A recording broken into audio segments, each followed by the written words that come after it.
How to replace a 2015 Chevy Silverado 4-button remote battery. Now here's Sergeant Locksmith to show you how. Let's replace the battery on our Chevy Silverado 4-button remote. For this task, you will need your remote, new battery, which is a CR2032, and a flat tip screwdriver. Go ahead.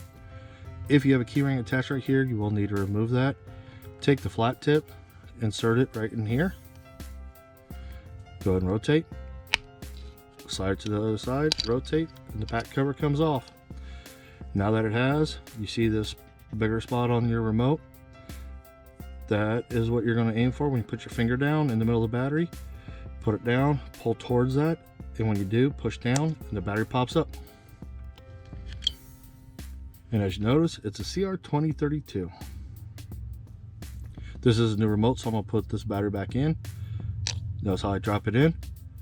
Reverse the process, push down. Then after you push it down, push it back. So you'll come in to get under here. Once it gets under, push it back because you want to know that lip. Your back cover has them 3 indentations. Those need to go on first. There you go, you changed out your battery. Hey, thanks again for watching. Let's be safe out there.